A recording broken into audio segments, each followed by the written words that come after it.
Good day, Mom. We are from Group 4 and we are going to report our illustration about non-institutional correction.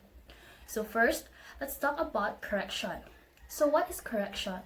Correction is the branch of administration of criminal justice system, charged with responsibility for the custody, supervision, and rehabilitation of convicted offenders. It is defined as the rehabilitation and reformation of criminals. So, mauni ang correction pillar as a whole, which is the administration of CJS or the criminal justice system through the government agencies that we have na nag-alaga o nagtabang sa mga convicted offenders para mabago ang ilang kinabuhi or para ma-rehabilitate sila to become a good citizen in the community. So, there are dual purpose of correction. First, to punish, which means to serve inside jail or prison or outside the prison or in the community. Second, to rehabilitate, which means to help the offender to make them a better person through programs. So that is why we have correction, whether it is institutional or non-institutional. So in the non-institutional corrections, it means it refers to a community-based program where a person is subjected to the following privileges such as probation, parole, and executive clemencies. So meaning, non-institutional corrections is another way to rehabilitate an offender. The offender will not be in prison, but he or she will be put in a community to rehabilitate. Meaning to say, wala ka sa kulungan, naa ka sa community which is under, of course, the supervision of the law enforcement agencies. So there are three categories of non-institutional corrections: the probation, parole, and executive clemencies.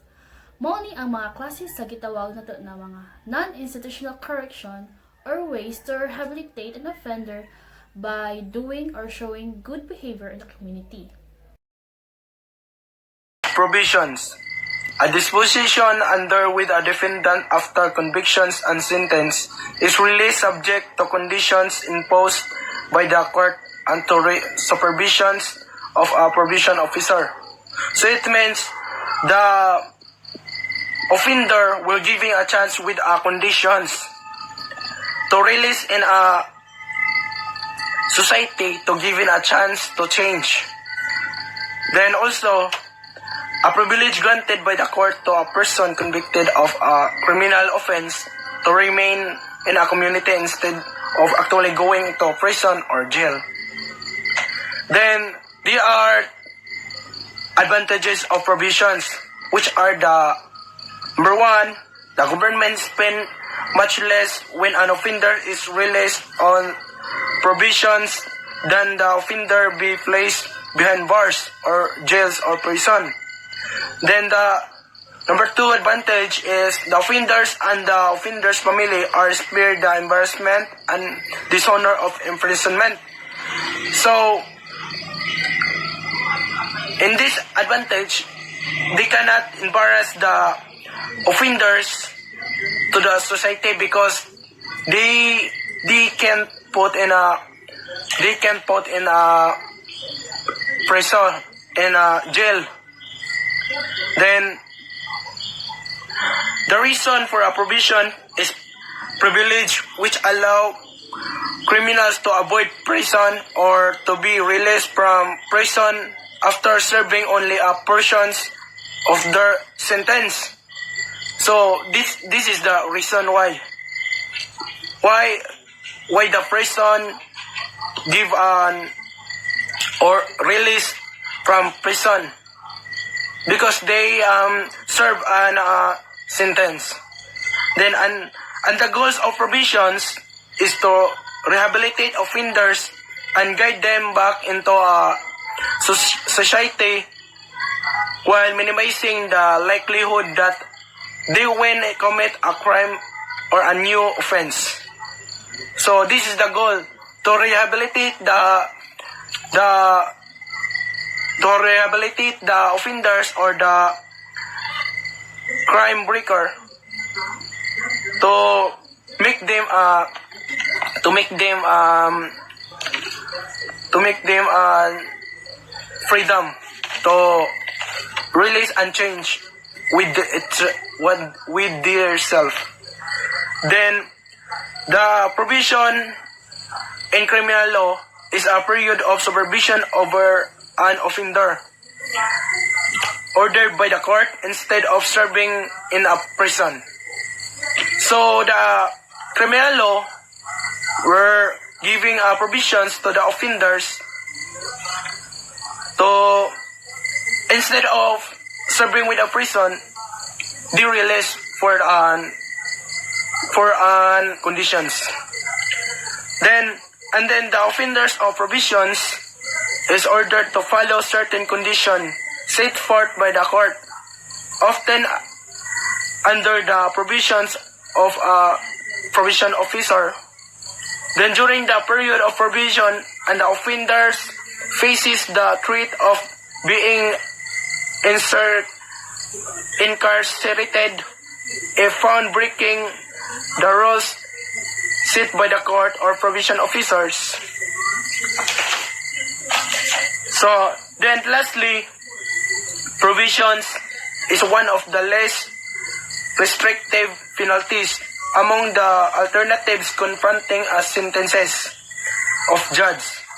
Then provision is the conditional release of an individual by the court after he has been found guilty in a crime charge. So it means the provision is the less penalties, or the not worse like prison, like not worse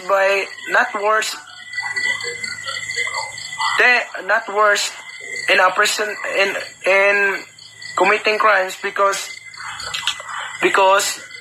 provisions are given a chance to release in a society. Okay, so what is parole? Parole is a conditional release of a prisoner from correctional institution after serving the minimum period of prison sentence. So, conditional freedom, kibale. Kasi ang parole is a conditional freedom. So, sa ka-inmate, if worth it ba siya hatagan og parole or dili. Pero not necessary all the crimes must be kanang pwede matagaan sa parole. Like for example, murder, kanang arson, kanang rape, murder or attempted murder, di pwede nga na. Nara is just sa kalang theft or something iyan na. Then kanang parole also is kanang what is parole means. So parole means is a provision, is a period of supervision and the community imposed by the court as a alternative to imprisonment. Parole is the release of the prisoner to supervision and the community after he or she has completed a part of his or her sentence in an institution. So, if hapit, for example, 1 year ay kanang tagal sa usa ka case nga kuan, usa ka tao nga nakasada og theft, 1 year ang iyang imprisonment. Kuano na sa kuan mo kuan na ang mga board of parole nga worth it baka isud na sa community kung i-test pa kay kana daghan pang test kay kuan man not it is the parole kung makuan yung parole it is not easy kuan it must be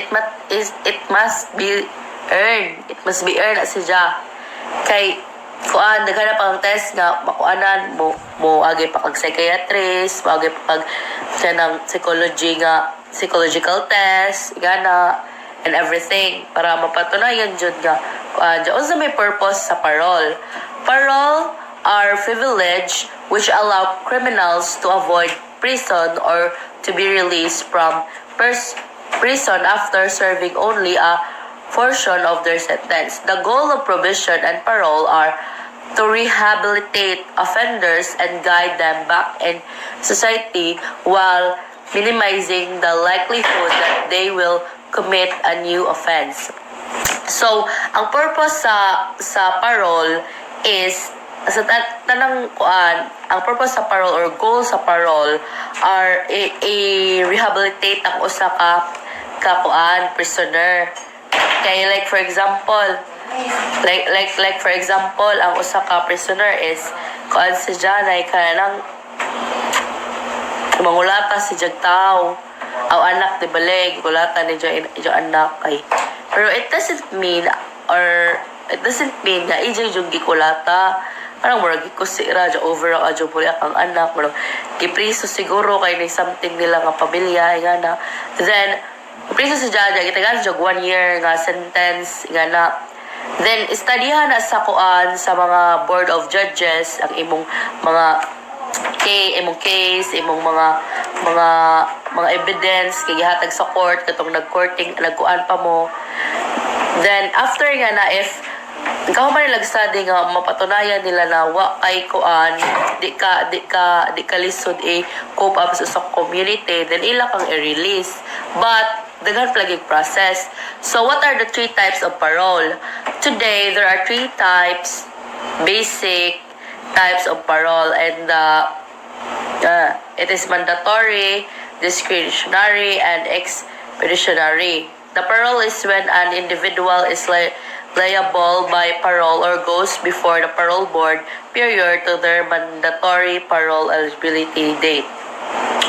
So, may example lagi sa parole.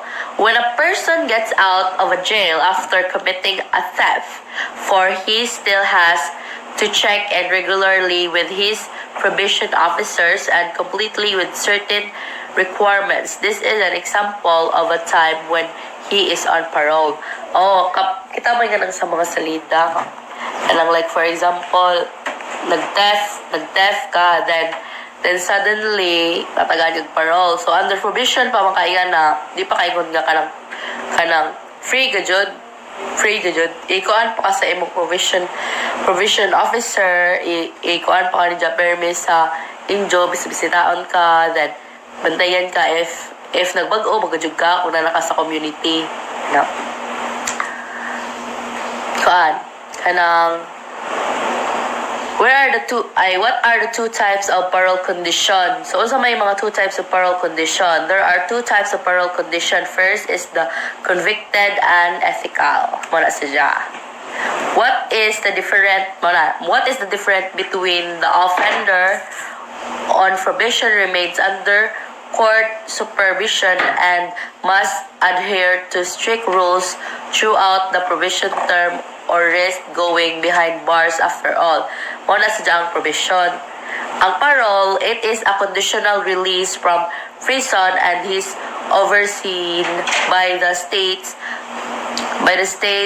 correctional system. Muna sa ang probation, muna sa ang ikuan kanang prisohon jud, stricted rules, ikuan risk going behind bars after all.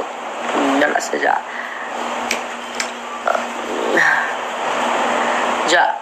kanang parole officers will check on the parolee to make sure they are meeting the conditions such as curfew or sobriety. They may interview friends and family members for information on the parolee's activities, and they may test parolees for drug use. Executive clemency. That refers to reprieve, absolute pardon, conditional pardon with or without parole, condition and commutation of sentence as may he granted by the President of the Philippines. Etymology of probation. The Latin word for prober, Latin word is prober, to test or to prove, by John Augustus, and probatio is the testing period by Frederick Wiener, and the historical background of probation. And for John Augustus, the father of probation in America, he is the owner of the successful boot making business, which are the shoemaker or boots maker. A common cards, the first probationer and bailout. He started 18 years career as a volunteer probation officer.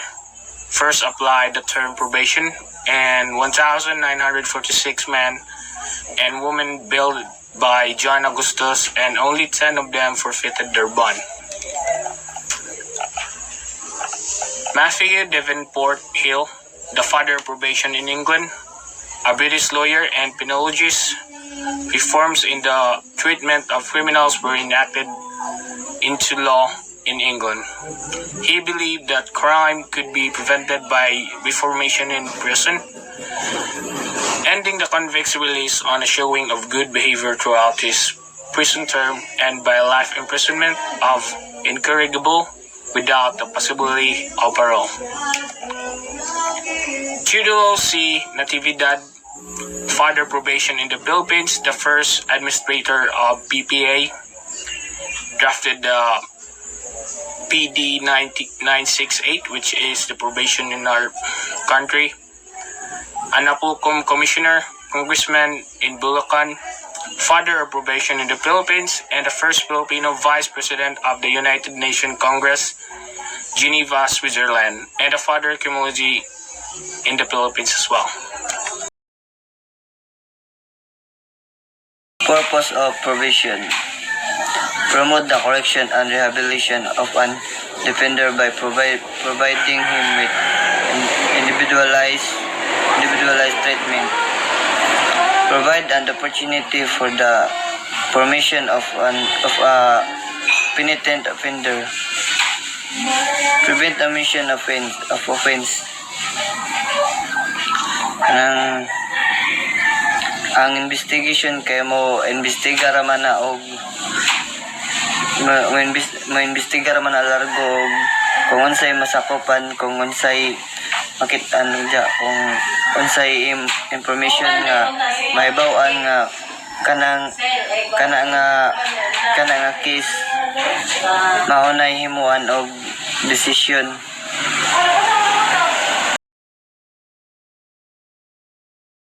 Advantages of probation.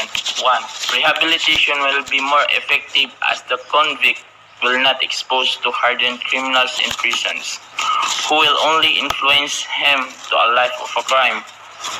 So, it will be more effective as a convict na dili siya ma-expose to hardened criminals like murder, rapes, or other crimes, or big criminals in prisons na ma-influensyahan ra siya sa life of a crime.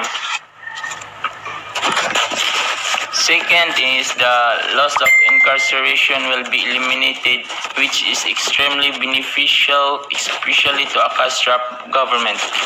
It will benefit the government because of insufficient money of it. So, pag nanay siya sa probation, maka-work man ang free naman siya maka-work, makakita sa kwarta, so it will be the benefit of the government. Number 3 is the allowing the offender to work in the community and earn money, and to support from family and friends while under counseling session. So dili siya ang offender maka-work in community, maka-earn siya money, and as long and it will friends and family also will support while under counseling. It will be nice to as offender because dili na siya ma-motivate og mo-commit another crime, kaya na may mag-guide niya na family and friends. Good day, my name is GB Monato. I'm here to discuss about the disadvantages. So first is that the public safety may be compromised because of the fear of the residents who believe that convicted criminals should not be back on the street because they might commit another crime. So we have here the risk of an offender going back to the life of crime. and it may have a psychological effect on the community, as people may have different thoughts, and sometimes these thoughts are expressed in a judgmental way. Second is that many community supervision programs are disconnected from various treatment services that exist to address the multitude of problems offenders face. So there is the factor due to lack of awareness, in which the problems are not addressed effectively, and that there is no knowledge provided about such services being present in the community. So the needed cooperation must be achieved. Another concern is how inconsistent probation sentences and probation officers can be in their treatment of offenders, like failure to report or the absence too of probation officers in imposing the law. So this something has to do with the inconsistency of the sentences and to the officers. So to this matter, there is still room for improvements, and that is for officers to be more responsible in doing their jobs and upholding the rules or the law.